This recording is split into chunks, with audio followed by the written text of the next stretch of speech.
안녕하세요. 저는 평소 사연을 즐겨 듣는 30대 여자입니다. 제 이야기는 다른 이야기처럼 이혼을 하게 된 이야기는 아니고요. 평소 저를 무시하고 괴롭히던 시누이와 형님에게 속 시원하게 복수한 이야기를 해보려고 사연을 쓰게 되었습니다. 도대체 시누이와 형님에게 무슨 일을 어떻게 당했길래 두 사람에게 복수를 하게 되었는지 한번 들어보실래요? 남편과 전 결혼한 지 2년이 된 부부였어요. 남편에겐 형과 누나가 있었는데 시숙은 장가를 갔고 시누이는 아직 시집을 안 간 상태였죠. 처음 결혼을 했을 땐 시누이와 형님의 사이가 썩 좋아 보이지 않았는데 곁에서 지켜보는 제가 긴장이 될 정도로 둘 다 서로에게 지려고 하지 않더라고요. 옳게. 사람을 봤으면 인사를 해야 할 거 아니야? 아까 인사했는데 형님이 못 들으셨나 보네요. 내가 대답이 없으면 앞에 와서 눈을 마주치고 다시 인사를 해야 할 거 아니야. 굳이 그렇게까지 해야 한다고요? 그냥 형님이 진작 인사를 잘 들으셨으면 됐잖아요. 바로 뒤에서 인사했는데 그걸 못 들었으면 형님이 일부러 안 들으려고 노력한 거 아닌가요? 아니 옳게. 무슨 말을 그렇게 해? 내가 옳게 트집이나 잡으려고 일부러 인사를 안 받기라도 했다는 거야? 그렇잖아요. 제가 이 집에 살금살금 기어들어온 것도 아니고 문 여닫고 저 왔다고 어머님께도 인사드리고 동서한테도 인사하고 그러고 나서 형님께도 인사드렸는데 그걸 못 들었다고 이렇게 트집을 잡으시니 당연히 일부러 그랬다는 생각이 들지 않겠어요? 난 정말 못 들었다니까. 옳게는 꼭 이러더라. 사람을 이상하게 몰고 가서 나만 잘못한 것처럼 만들고 이렇게 상황 몰고 가면 통쾌해? 막 신나 죽겠어? 제가 상황을 그렇게 만드는 게 아니라 형님이 상황을 그렇게 만드는 거겠죠. 어떻게 하면 저한테 한 소리 할 수 있을까 싶어서 이런 상황을 만들어내잖아요.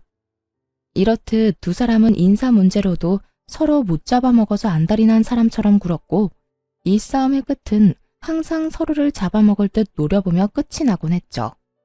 상황이 이렇다 보니 전 시댁에 갈 때마다 두 사람의 사이에서 눈치를 살피느라 바쁠 수밖에 없었어요. 그러던 어느 날 시댁에 가져다 줄 것이 있어서 시댁에 가게 되었는데 시누이와 형님이 집에 있는 것이 아니겠어요? 시댁에 함께 살고 있던 시누이야 그렇다 치더라도 형님까지 있으니 또 싸우는 건 아닌가 싶어 저도 모르게 긴장이 다 되더라고요. 두 사람의 눈치를 살피고 있으니 아니나 다를까 티격태격한다 싶더니 결국 또 언성을 높이며 싸우기 시작했어요. 하필 시부모님은 함께 산책하러 가신다며 집을 비우신 상태였고 두 사람의 싸움은 말릴 새도 없이 심해져만 가더군요. 싸움의 이유도 유치하기 짝이 없었어요. 시누이가 소파에 앉아 TV를 보는 상황이었고 형님이 소파에 앉으며 리모컨을 엉덩이로 누르며 TV가 꺼져버린 것이었어요. 그것을 시작으로 불이 붙은 싸움은 걷잡을 수도 없이 커져버렸던 것이었죠. 옳게. 지금 뭐 하는 짓이야? 나 TV 보고 있는 거 안 보여? 이게 무슨 경우 없는 짓이야? 형님, 제가 일부러 그런 것도 아니고 앉으려다가 실수로 눌린 걸 어떻게 해요? 실수긴 하지만 어찌 되었든 죄송하네요. 그게 죄송하다는 사람의 태도야? 말투, 표정, 어느 것 하나 죄송하다는 사람의 태도가 아니잖아. 사실 제가 잘못한 것도 없잖아요. 일부러 그런 것도 아니고. 정말 실수로 그렇게 된 건데 무릎이라도 꿇고 빌어야 하는 거예요? 그걸 바라는 거예요? 그런 뜻이 아니잖아. 아무리 실수라고 한들 옳게가 한 행동 때문에 내가 피해를 봤으면 적어도 진심 어린 사과 한마디 정도는 해야 하는 거 아니야? 무슨 거지 적선하듯 죄송하네요. 내가 무슨 거지야? 그딴 식으로 사과를 던져주게? 진짜. 형님, 또 시작이에요? 또 저한테 트집 잡고 뭐라고 하는 거. 정말 궁금해서 물어보는 건데 저한테 도대체 왜 이렇게까지 하세요? 왜 저만 보면 못 잡아먹어서 안달이냐고요? 내가 진짜 기가 막혀서? 내가 또 언제 옳게를 못 잡아먹어서 안달이었다고 이러는 거야? 시누이는 화가 머리끝까지 난 듯 보였고 형님 역시 별반 다르지 않아 보이더군요. 이 일을 어떻게 해야 하나 눈치만 살피고 있는데 시누이가 저를 보더니 갑자기 잘잘못을 가려달라고 우겨대기 시작했어요. 작은 옳게, 옳게가 말해봐봐. 지금 이 상황 내가 과하다고 생각해? 아니지. 지금은 큰 올케가 잘못된 행동 맞잖아. 신우이는 대답을 강요하듯 물어오고 있었고 그 상황을 지켜보던 형님도 저에게 본인 편을 들어달라는 뉘앙스로 말하기 시작하더군요. 그래, 동서가 말해봐봐. 처음부터 다 지켜봤으니까 잘 알겠네. 내가 지금 TV를 일부러 껐어? 아니잖아. 나도 모르게 눌려서 꺼진 거 다 봤잖아. 다 실수인데 내가 고개 숙여 사과까지 해야 한다고 생각해? 그리고 형님이 매번 나한테 온갖 트집 잡아서 시비 거는 거 동서도 다 봤잖아. 뭐라고 말 좀 해봐. 양쪽에선 서로 본인의 편을 들어달라 난리였고 전 이러지도 저러지도 못하고 우물쭈물 눈치만 살피고 있었어요. 여기에서 입을 잘못 열었다간 앞으로가 상상 그 이상으로 피곤해질 거란 걸 누구보다 더 잘 알고 있기 때문이었죠. 그렇게 두 사람의 닥달에도 아무 말도 못하고 있는 사이 타이밍 좋게 시부모님이 시댁으로 돌아오셨고 전 재빠르게 시댁을 빠져나올 수 있었어요. 그렇게 큰 고비를 넘겼다 싶었는데 그게 아니더라고요. 그런 일이 있고 난 후 어찌된 일인지 시간이 지나면 지날수록 두 사람의 사이가 돈독해져만 가더라고요. 두 사람의 사이가 좋아지는 건 문제가 될 일이 전혀 아니었지만 두 사람의 사이가 좋아지며 저를 노골적으로 따돌리며 괴롭히는 것이 문제가 되었어요. 딱히 저는 잘못한 것도 없는 것 같은데 온갖 시댁 일을 저에게만 시키기 일쑤였죠. 그날도 마찬가지였어요. 특별한 날도 아닌데 신우이가 급하다며 온 연락에 불이 나게 시댁으로 가게 되었고 시댁에 들어서니 시부모님들은 없고 신우이와 형님이 하하호호 이야기를 나누고 있더라고요. 그렇게 이야기를 나누던 두 사람은 집으로 들어서는 저를 보더니 아주 당연하다는 듯 산처럼 쌓여있는 설거지를 하라고 하더군요. 어? 동서 왔어? 잘 왔다. 일단 주방에 가서 설거지 좀 할래? 오늘 형님이랑 이것저것 해먹었더니 설거지가 산처럼 쌓였네. 보다시피 형님하고 나하고 오늘 네일을 새로 받아서 말이야. 부탁 좀 할게. 그래, 옳게. 우리 오늘 네일 한다고 큰돈 썼단 말이야. 손톱 위에 올리기도 많이 올려서 괜히 설거지하다가 기껏 올린 액세서리 다 떨어질 수도 있어서 그래. 그러니까 옳게가 수고 좀 해. 알겠지? 장단이 잘 맞는 두 사람은 손을 들어 보이며 저에게 설거지를 하라고 하더군요. 전 너무 어이가 없어 그런 두 사람을 보며 이렇게 말했어요. 지금 저한테 설거지나 하라고 급하게 오라고 한 거였어요? 두 사람이 내일 한 건 알겠는데 왜 제가 이 설거지를 해야 해요? 여긴 제 집도 아니고 저것도 제가 먹고 치운 접시도 아닌데요. 전 어느 정도 화가 올라온 상태였고 그랬기에 제 말투도 곱게 나가진 않았죠. 하지만 두 사람은 제가 기분이 나쁘든 말든 상관도 없다는 듯 코웃음을 치며 더욱 가관인 말을 뱉어내기 시작하더군요. 옳게. 일도 안 하고 집에서 놀기만 하면 살만 찐다. 그렇게 되면 내 동생이 옳게를 지금처럼 사랑해 주겠어? 이게 다 옳게 생각해서 하라는 거야. 운동도 되고 얼마나 좋아? 그래, 동서. 내가 아버님, 어머님 오시면 동서가 와서 설거지 다 해줬다고 꼭 말할게. 그러면 점수도 딸 수 있잖아. 여러모로 다 동서한테 좋은 일인데 왜 그렇게 화를 내고 그래? 그리고 보다시피 우리가 네일을 받아서 하고 싶어도 못하는 상황이라니까. 기가 막히고 코가 막히는 노릇이었죠. 저만 집에서 노는 것이 아니라 형님도 결혼을 하며 집에서 놀고 있었고 신우이 역시 얼마 전 회사를 때려치우고 시댁에 얹혀 살며 놀고 있으면서 저에게 저딴 말이나 하고 있으니 그저 열불이 나는 상황이었죠. 보란듯이 반짝이는 손가락을 흔들어대는 두 사람을 보며 면전에다 침이라도 한껏 뱉어주고 싶은 심정이었어요. 누군 네일을 안 해본 것도 아니고 붙인 것이 많아 신경이 쓰이면 고무장갑을 끼면 되는 일 아닌가요? 더는 참고 인내하며 사이좋게 지낼 마음이 사라져버렸고 그대로 주방에서 고무장갑을 가지고 와 두 사람에게 한 짝씩 나누어주며 이렇게 말했습니다. 그렇게 네일한 게 신경 쓰이면 이 고무장갑 한 짝씩 끼고 사이좋게 하세요. 그러면 다 해결되지 않겠어요? 뭐야? 옳게.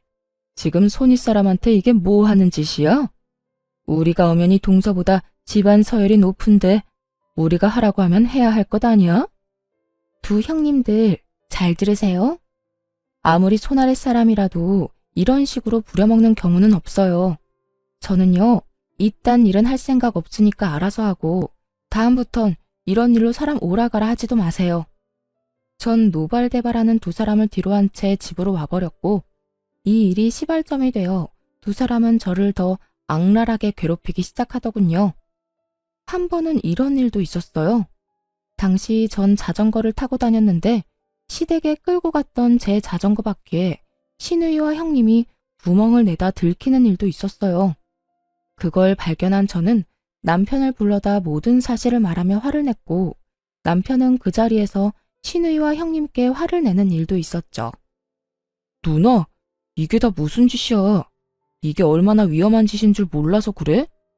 형수님도 그래요. 이게 다 무슨 짓이에요? 요즘 초등학생도 이렇게는 안 해요. 이러다 사고라도 나면 어쩌려고 이런 거예요? 서방님, 아니에요. 저흰 아무 짓도 안 했다고요. 그저 바퀴에 바람이 빠진 것 같길래 그냥 살펴보던 중이었다고요.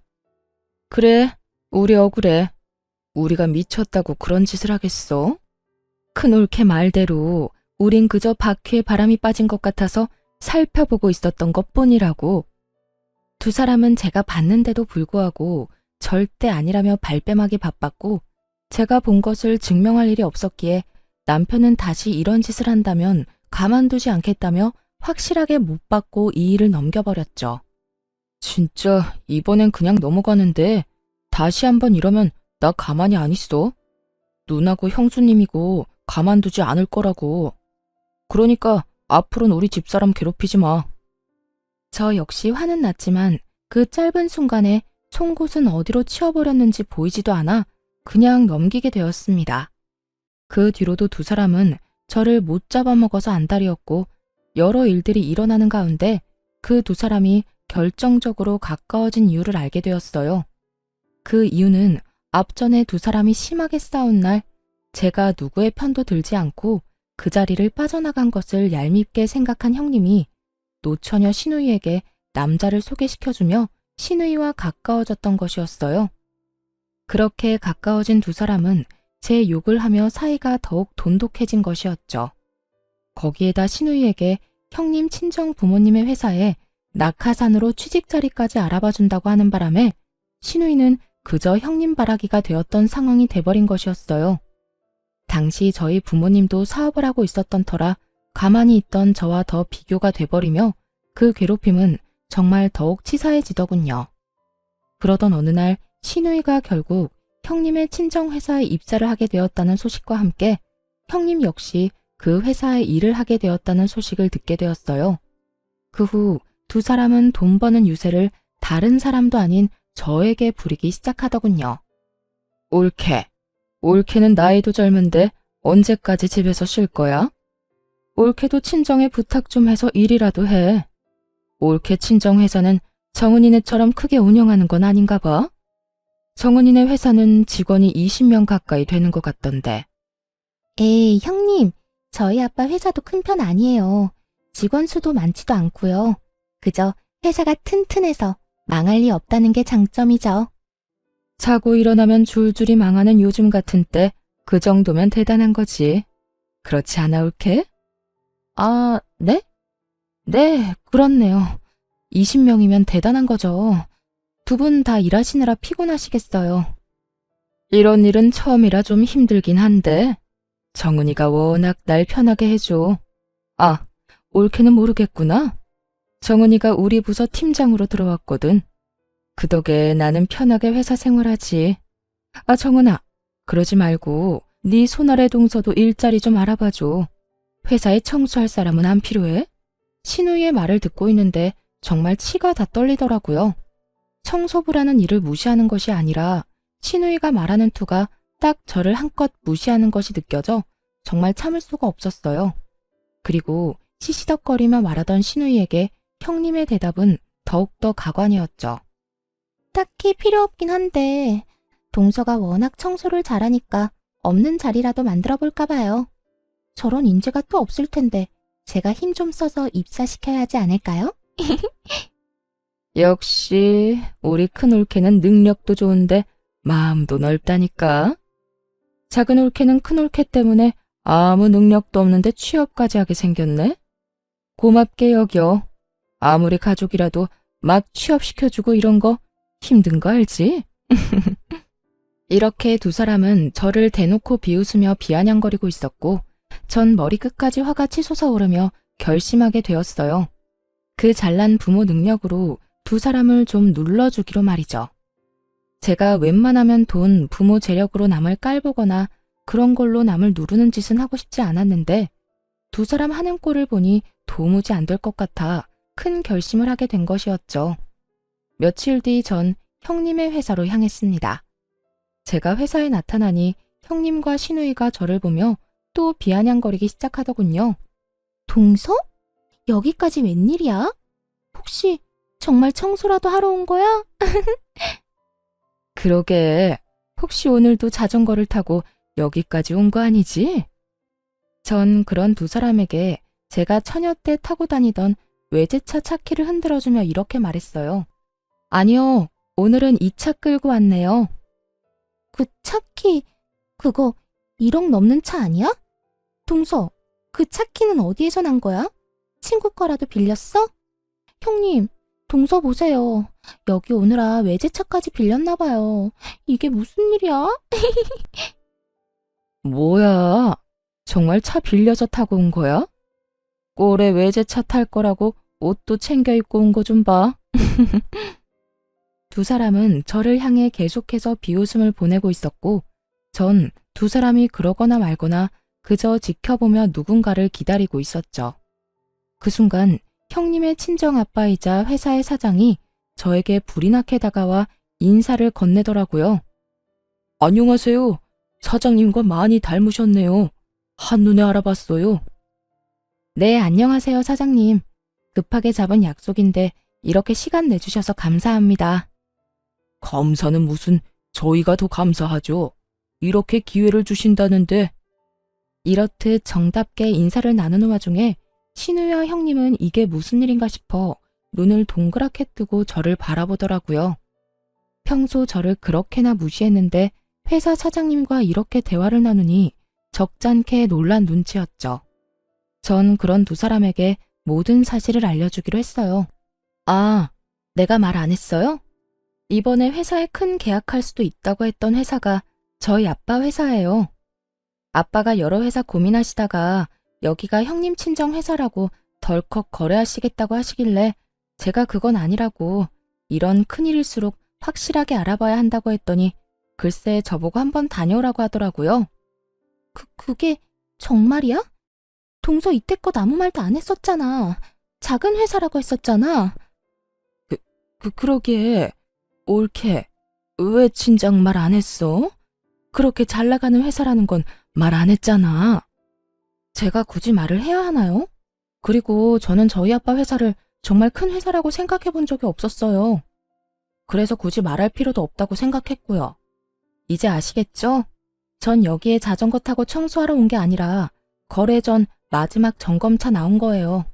사실 저희 친정아빠는 제법 큰 회사를 운영하고 있었고 전 굳이 시댁에 알릴 필요가 없다고 생각하여 아무 말도 하지 않아 시댁 식구들은 아무도 모르는 상태였어요. 그런데 얼마 전부터 아빠가 새롭게 거래를 시작하려고 하는데 그 리스트 중 형님의 회사가 있는 것 같다며 저에게 물어본 적이 있었죠. 전 그 회사가 맞다고 했었고 아빠는 이왕 일을 함께하는 것인데 한 달이 건너도 가족이라며 형님네 회사로 최종 결정을 내리려던 중이었어요. 그러는 와중 형님과 신우이가 저에게 청소부나 하라는 말을 해버렸고 그 무시 가득한 발언에 인내심이 바닥이 난 저는 아빠의 힘을 빌려 두 사람이 좋아하는 갑질을 제대로 보여주러 온 것이었죠. 모든 것을 다 알게 된 신우이와 형님은 제 말에 그야말로 얼어붙어 꼼짝도 하지 못하고 있었고 사장님은 미간을 찌푸리며 형님에게 호통을 치기 시작하더군요. 너 이게 다 무슨 소리야? 자전거를 타고 청소하러 와? 네가 정말 이분께 그딴 말을 했단 말이야? 사람을 무시하는 것도 정도가 있지. 이분 네 동서라고 하지 않았어? 그런데 그딴 말을 했단 말이야? 너 도대체 네 시댁에서 어떤 식으로 행동하고 다니는 게야? 사장님의 호통에 형님뿐만 아니라 신우이까지 꿀먹은 벙어리라도 된 듯 아무 말도 하지 못하고 있더라고요. 전 그런 두 사람을 대신해 사장님께 이렇게 말해주었습니다. 아까는 저한테 자전거 타고 청소하러 왔냐면서 하셨잖아요. 저는 점검차 나온 거긴 하지만 형님들이 청소하라고 하니 청소라도 할까 봐요. 저보고 청소 잘한다고 청소부 자리라도 내준다고 하셨거든요. 사장님 따님이자 제 형님이 말이에요. 어떻게 할까요? 저 지금 청소라도 하면 될까요, 사장님? 제 말에 형님의 아빠는 목부터 얼굴까지 빨갛게 달아오른 모습으로 고함을 지르며 저에게 사과를 하라고 했고, 형님은 악다구니를 쓰며 싫다고 하더군요. 너 당장 사과드리지 못해? 이게 무슨 망신이야? 아무리 생각이 없다고 해도 사람을 그렇게 무시하는 게 어딨어? 그것도 이렇게 중요한 분을. 뭐? 사과? 내가 왜요? 내가 뭘 잘못했다고 사과까지 해요? 청소부 이야기는 그저 농담이었다고요. 우리끼리 가볍게 주고받은 농담 말이에요. 그리고 내가 손윗 사람인데 어떻게 손아랫 사람한테 사과해요? 전 절대 싫어요. 윗사람이면 윗사람답게 굴었어야지. 하는 행실은 어린애보다 못한 짓거리를 해놓고 윗사람 대접은 받고 싶은 게야? 너 진짜 당장 사과 못해. 너 때문에 회사 문 닫는 꼴을 기어코 봐야 사과를 할 테야. 형님은 회사 문을 닫는다는 말을 듣고서야 저에게 우물쭈물 안 한 것만도 못한 사과를 뱉어내더군요. 미안해. 이걸 사과라고 하는 것인지 그저 웃음만 나더라고요. 전 형님의 사과 앞에 비웃음을 날려주며 말했어요. 아니요, 됐어요. 전 그딴 진심이라고는 없는 사과 받고 싶진 않네요. 그것도 사과라고 하는 건지 도대체 알 수가 없네요. 이번엔 형님의 얼굴이 빨갛게 달아오르고 있었고, 형님의 아빠인 사장님은 제 눈치를 살핀다 싶더니 형님에게 이렇게 말하더군요. 네 입으로 지은 죄 네 몸으로 갚아. 앞으로 한 달 동안 우리 회사 말고 저쪽 회사로 가서 계단 청소라도 해서 용서를 구해. 뭐라고요? 나한테 지금 청소를 하라고 한 거예요? 그것도 동선의 회사 계단 청소를요? 그래, 여기 너 말고 잘못한 사람이 또 있어? 왜 저한테만 그러세요? 청소 이야기는 형님도 같이 했다고요. 자전거 타고 왔냐고 비아냥거린 것도 마찬가지고요. 옳게. 굳이 나까지 끌고 가야겠어? 혼자서 다녀와도 되잖아. 억울해서 그러죠. 하기는 같이 했는데 왜 저만 이 꼴을 당해야 하냐고요. 형님도 같이 가서 같이 계단 청소해요. 옳게. 정말 이럴 거야? 왜요? 내가 틀린 말 했어요? 입으로 같이 지은 죄 같이 갚아야 할 것 아니에요. 형님의 물귀신 작전 때문에 신우이까지 꼼짝없이 저희 회사로 출퇴근하며 계단 청소를 하게 되었고, 한 달 동안 두 사람은 저희 회사 곳곳을 다니며 청소를 해주었어요. 그렇게 마지막 날이 되었고, 두 사람은 일이 끝나자마자 저희 집으로 득달같이 찾아왔더군요. 두 사람은 오는 길에 싸우기라도 한 듯 사이가 좋지 않아 보였는데 저희 집에 들어오면서도 싸우고 있더라고요. 옳게. 진짜 너무하는 거 알아? 어차피 피할 수 없는 청소 혼자 했으면 됐지.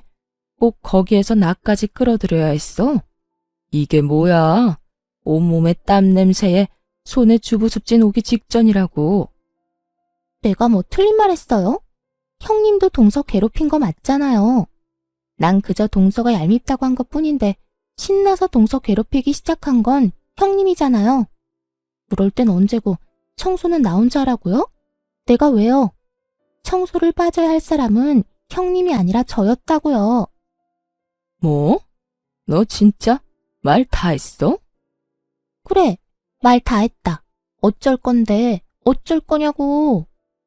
감정이 극에 달해버린 두 사람은 반말까지 하며 싸우기 시작했고, 결국 폭발해버린 신우이가 형님의 머리를 향해 손을 뻗으며 더 큰 싸움이 시작되었어요. 전 그런 두 사람의 치열한 싸움을 말릴 생각도 없이 지켜보다 집으로 시부모님과 시숙을 불러버렸어요. 얼마 지나지 않아 화가 머리끝까지 난 시부모님이 집으로 들어왔고, 한바탕 소란을 일으키고 있는 두 사람을 본 시부가 호통을 치기 시작했어요. 이게 다 무슨 일이야? 둘 다 그만두지 못해? 시부의 호통에 두 사람은 싸움을 멈추는가 싶더니 반성은커녕 서로 잘못한 것에 대해 이르기 바쁘더군요. 아빠, 올케 좀 혼내줘요. 올케가 먼저 작은 올케 얄밉다면서 괴롭히자고 했다고요. 난 그저 올케가 시키는 대로 한 것뿐이야. 나한테 일자리도 소개시켜주고 남자도 소개해주면서 시키는데 내가 어쩌겠어? 시키는 대로 하는 수밖에. 아니에요, 아버님. 형님이 먼저 저희가 싸우는데 동서가 아무런 행동도 하지 않고 자리 피해버린 게 괘씸하다고 괴롭히자고 했다고요.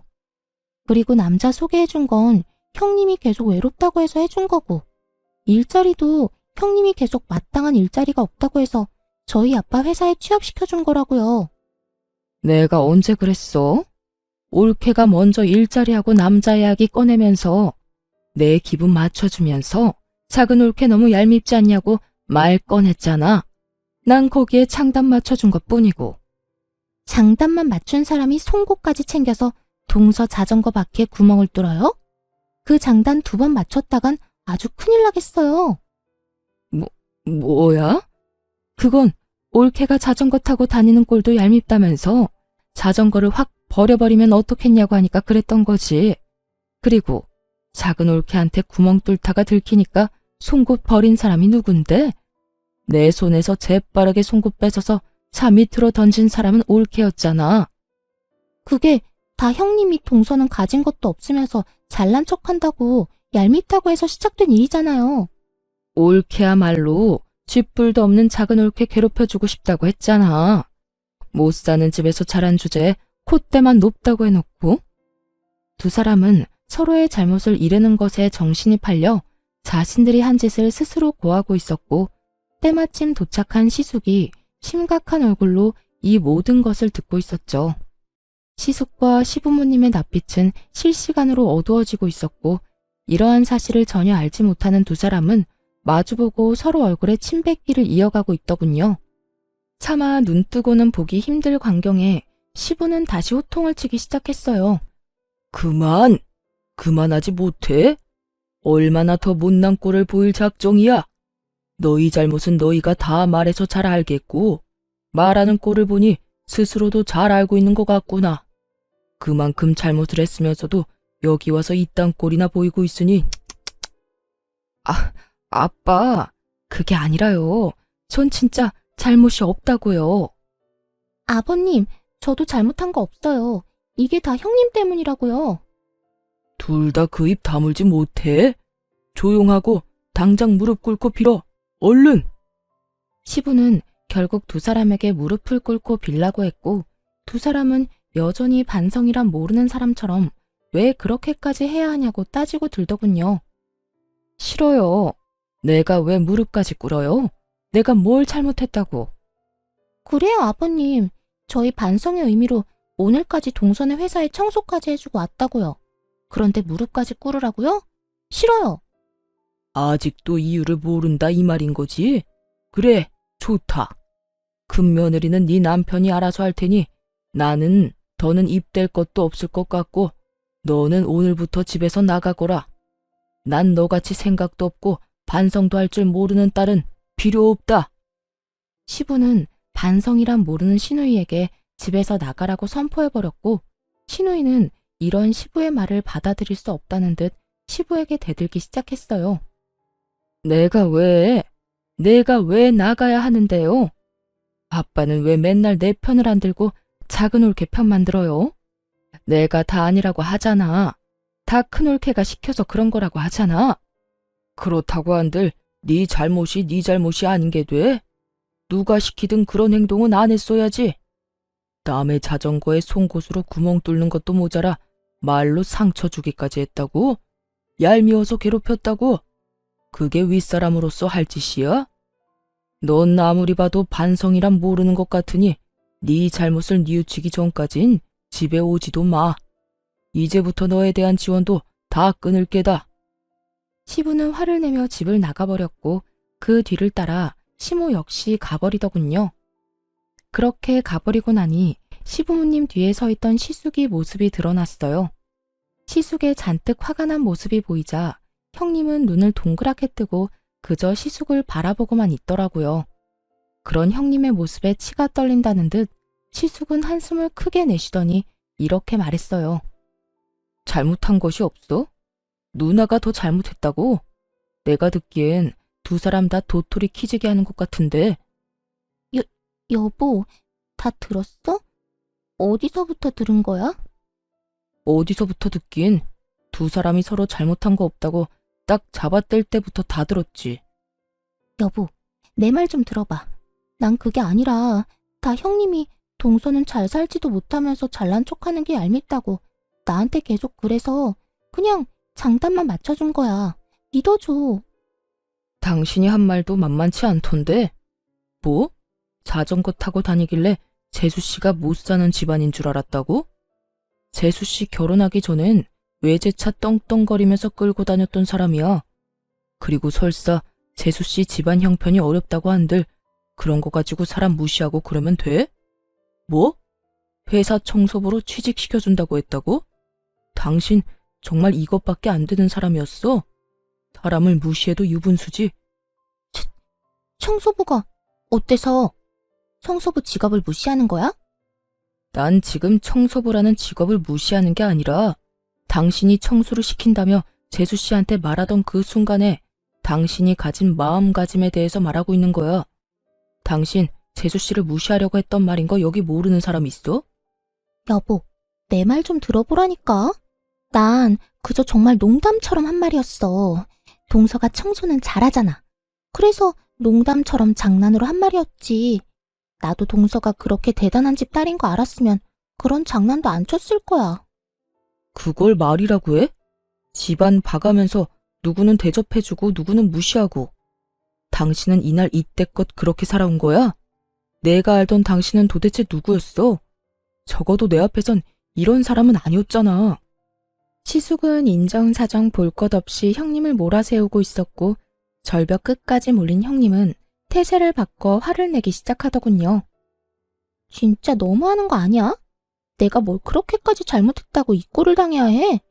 내가 왜 여기서 당신한테 이런 소리나 듣고 있어야 하냐고. 그것도 동서까지 보는 자리에서 말이야. 당신이야말로 지금 나한테 너무한다고 생각 안 해? 이럴 때일수록 일단 내 편을 들어줘야 할 거 아니야. 당신이 내 남편이라면 말이야. 나도 섭섭해. 나도 화난다고. 당신 진짜 대단하다. 이 와중에 섭섭하다는 말이 나와? 화난다는 말이 나오냐고. 정말로 실망하고 화나는 사람이 누군데? 그래. 내가 다 잘못했고 내가 다 주도해서 동서 괴롭혔어. 이제 됐어? 이제 됐냐고. 내가 그냥 이혼하고 말지. 여기서 이게 무슨 꼴이야? 그냥 나 당신이랑 이혼할게. 그러면 됐지? 형님은 결국 본인 입으로 이혼 이야기를 꺼낸다 싶더니 이런 말까지 해대기 시작하더군요. 차라리 잘 됐어. 생각보다 아빠 회사 일이 적성에도 맞던데 이혼하고 일만 하면서 살지 뭐. 아빠가 월급도 넉넉하게 줄 거니까 깨끗하게 이혼하고 그 돈이나 펑펑 쓰면서 살면 되겠네. 그래, 차라리 잘 됐다. 너 따위가 내 아이의 엄마가 될 수도 있다고 상상하니 끔찍할 지경이니까 임신이라도 되기 전에 얼른 깔끔하게 이혼하자. 그래, 나도 바라던 바야. 그러면 협의 이혼하는 걸로 알고 가볼게. 더는 이딴 곳에 있고 싶지도 않으니까. 그렇게 형님의 이혼을 확정하며 나가려는 순간 전 형님의 뒤통수에 대고 이렇게 말해주었습니다. 아, 형님, 그러면 이제 가족도 뭣도 아닌데 계약은 없던 일로 할게요. 애초에 형님 회사랑 계약하려고 했던 가장 큰 이유가 가족이기 때문이었거든요. 그런데 이제 이혼한다고 스스로 말했으니 계약 진행할 필요가 없어졌잖아요. 그 순간 형님은 움찔하는가 싶더니 저를 보며 이렇게 말하더라고요. 마음대로 해봐 어디. 동선에 도움 없어도 우리 회사 잘 먹고 잘 살 수 있거든? 누구네 회사 손해가 더 큰지 어디 한번 지켜보자고. 형님은 끝까지 큰 소리를 떵떵 치며 자리를 떠나버렸고 그제야 상황의 심각성을 깨달은 신우이가 제 앞에 무릎을 꿇고 앉아 빌기 시작하더군요. 그런데 손이 발이 되게 빌면서도 뻔뻔함은 절대 잃지 못하는 신우였어요. 올케. 큰 올케도 저렇게 이혼해버리면 나 또 백수 돼. 그러면 난 언제 돈 모아서 언제 시집 가? 그러니까 이왕 이렇게 된 김에 나 올케네 회사에 취업 좀 시켜줘. 뭐라고요? 지금 저한테 취업을 시켜달라고 했어요? 여기 나 취업시켜줄 수 있는 사람이 올케 말고 또 있어? 그러지 말고 나 취업 좀 시켜줘. 말이야 바른 말이라고. 올케가 나랑 큰 올케한테 갑질하는 바람에 오늘 이런 일이 다 일어난 거 아니야. 지금 일어나는 모든 일에 큰 올케랑 내 잘못도 있지만 작은 올케 잘못도 있다는 그 말이지. 그러니까 나 취업 좀 시켜줘. 보아하니 친정 회사도 엄청나게 잘 나가던데 내 자리 하나쯤 알아봐주는 거 일도 아니잖아. 나 집에서도 쫓겨나고 일자리마저 없으면 진짜 오갈 데도 없다고. 내가 갑질하게 만든 사람이 누군데 이제 와서 누구 탓을 하는지 모르겠네. 형님, 기억 안 나요? 형님들이 짝짝꿍이 맞아서 저를 틈만 나면 괴롭혔던 거. 형님 같으면 나한테 그딴 짓인 한 사람을 취업시켜주고 싶겠어요? 제발 정신 좀 차리세요. 그 정신머리로 어디 취업이나 하겠어요? 형님, 그렇게 살면 시집도 못 가요. 혹시나 가더라도 금방 이혼당한다고요.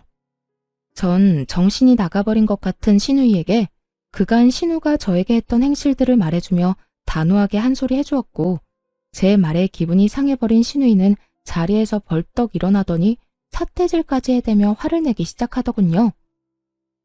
뭐야? 너 지금 말 다 했어? 잘난 거 하나 없는 게 부모 하나 잘난 거 믿고 큰 소리 치는 꼴이라니. 내가 진짜 뭐 취업을 못해서 너한테 이러고 있는 줄 알아? 나도 마음만 먹으면 취업할 수 있거든? 하여튼 두 옳게 하는 꼴이 아주 가관이네 가관이야. 신우이는 말도 안 되는 말을 바른 말이라고 하며 짓거리고 있었고 그런 신우이의 한마디 한마디가 다 골이 아픈 시숙이 신우이를 끌고 집으로 돌아가 버리더군요. 그렇게 한 차례 폭풍이 지나가고 난 후 전 제가 말한 대로 아빠와 상의해 계약을 없던 일로 해버렸어요. 제 이야기를 들은 아빠 역시 그딴 집안에 도움이 될 일은 조금이라도 하고 싶지 않다고 하며 연을 끊어버렸고 저희와 계약이 틀어져 버린 형님 회사는 몇 년치의 일이 다 끊겨버린 상황이 되어버렸죠. 형님은 시숙과 이혼을 하게 되며 친정으로 돌아갔지만 그대로 친정 대문도 넘지 못하고 쫓겨났고 오갈 데가 사라지자 저에게 찾아와 울고불고하며 매달리기 시작하더군요. 동서, 내가 다 잘못했어. 내가 이렇게 빌 테니까 제발 일만 계속 진행하면 안 될까? 나 이혼까지 해서 오갈 데도 없는데 회사에서도 쫓겨나고 집에서도 쫓겨났어. 돈도 땡전 한 푼 없이 쫓겨났다고. 이렇게 울고불고 매달리는 형님을 보는데 웃기지도 않더라고요. 저에게 사과 한마디가 하기 싫어 이혼까지 할 때는 언제고 이제 와서 이렇게 눈물까지 보이며 용서를 구하니 진심처럼 느껴지지도 않았고요. 이제 와서 이런다고 한들 제 마음이 돌아설 것 같아요. 방금 말한 대로 이제 나랑 가족도 뭐도 아닌데 더욱 거래를 이어나갈 필요가 없죠. 그러니까 여기서 이러지 말고 당장 나가주세요. 동서, 그렇게 딱 잘라 말하지 말고 우리가 그래도 한때는 가족이었잖아. 그 정을 생각해서라도 제발. 저한테는 애초에 가족 간의 정 같은 건 없어서 남은 정 따위도 없네요. 그러니까 나가주세요. 형님은 이러한 제 말에도 꿈쩍도 하지 않고 계속 눈물을 흘리며 빌고 있었고 그런 형님의 모습에 참고 또 참던 남편이 폭발해 한마디 하기 시작했어요. 내가 웬만하면 집사람이 아무 말도 하지 말라고 해서 참으려고 했는데 도저히 참을 수가 없네요. 그쪽이 내 와이프한테 한 짓이 있는데 이제 와서 이런다고 뭐가 달라집니까? 양심이란 게 없어요. 도대체 얼마나 얼굴에 철판을 깔았으면 부끄러운 줄도 모르고 여기 와서 눈물을 흘리고 있어요. 그렇게 우리 집사람이 만만해요? 서방님, 난 그런 게 아니라 정말 너무 힘들어서 마지막이라 생각하고 찾아온 거예요. 동서 말 한마디면 다 해결되니까요. 나도 오죽했으면 여기까지 와서 이러겠어요. 오죽 힘들면 이러겠냐고요. 그러니까 문제라는 거예요. 진심으로 반성해서 찾아왔다고 해도 욕이 나오려고 하는데 본인 힘들다고 부탁이나 하려고 찾아왔다고요? 참나 기가 막히네요 정말. 내가 경고하는데 다신 찾아오지 마세요. 다시 찾아오면 내가 진짜 가만히 있지 않을 겁니다. 서방님, 저 진짜 반성도 하고 있어요. 정말이라고요. 그러니까 동서 좀 설득해 주세요. 누구 보고 계속 서방님이라고 하는 겁니까? 이제 우리 아무 사이도 아닌 거 잊었어요? 이 자리에서 이혼하자고 큰 소리 친 사람이 그걸 잊었을 리 없을 텐데요. 어찌되었든 당장 나가주세요. 경찰 부르기 전에 나가라고요. 남편은 형님에게 호통을 치며 매몰차게 쫓아내버렸고 그 후론 더는 찾아오는 일은 없었어요. 그리고 남은 한 사람, 신우이 역시 쫓겨난 건 매 한 가지였습니다. 그간 시부모님이 없는 동안 저에게 어떻게 했는지부터 자전거 사건까지 다 알아버린 시부모님은 그날 바로 너 같은 자식은 필요 없다며 쫓아내버렸다고 하더군요. 그나마 있던 돈을 포함해 카드까지 왕창 긁어왔던 신우이는 집 얻을 돈도 없어 그 나이에 고시원이나 전전하며 급히 일자리를 찾고 있다고 하더군요. 일이 마무리되고 난 후 남편은 진심으로 저에게 사과를 해왔고 저는 남편이 잘못한 일이 아니라며 미안해하는 남편을 달래주었어요. 여보, 정말 미안해. 당신이 나서지 말라고 해도 내가 나서서 이런 일까지 겪게 만들지 않았어야 했는데 내가 너무 안일했던 것 같아. 아니야. 당신 잘못한 거 하나도 없다니까. 내가 참을만 하니까 참았던 거고 더는 참지 못한 상황이라 내가 직접 해결한 거야. 당신은 충분히 당신 역할 해줬고 난 그걸로 만족하고 충분히 고마워하고 있어. 앞으로 내가 더 잘할게. 이번에 당신 상처받은 거 내가 살면서 기억도 나지 않을 만큼 행복하게 해줄 거야. 이렇듯 부부관계엔 전혀 문제없이 일을 잘 마무리하게 되었고 전 여전히 남편과 함께 잘 지내고 있습니다. 그 일이 있고 난 후 전 본격적으로 아빠 회사로 출퇴근하며 일을 배우고 있어요. 사원으로 시작해 차근차근 올라가고 싶다는 제 의견에 아빠는 흔쾌히 자리를 내주셨고 차근차근 잘 배워 천천히 한 계단씩 올라갈 예정이에요. 처음 시숙이 이혼까지 하고 신우이까지 집에서 내쫓겼을 때만 해도 저 하나 때문에 시댁이 풍비박산이 난 것 같아 신경이 쓰였던 적도 있었어요. 알게 모르게 눈치를 살피던 저에게 시부와 시숙이 이렇게 말씀해 주시더라고요.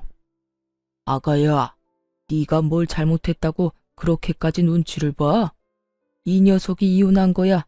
자기 마누라가 잘못해서 이혼한 거고 내가 내 딸 내쫓은 거야. 내 딸이 잘못해서 내쫓은 건데 그런 거 가지고 계속 네가 눈치 보면 우리가 더 미안해진단다. 그래요, 재수씨. 요즘 만날 때마다 재수씨가 괜히 우리 눈치 살피면서 말도 잘 안 하고 해서 우리가 더 미안해지려고 해요. 재수씨, 내가 이혼한 거나 누나가 쫓겨난 거는 다 두 사람이 잘못해서 일어난 일이지 재수씨의 잘못은 하나도 없다고요. 그저 우리가 이런 일이 일어나기 전에 신경 쓰지 못한 게 미안할 따름이에요. 그래, 아가. 이런 일이 일어나고 나니 우리가 너무 집안에 무심했다 싶더구나.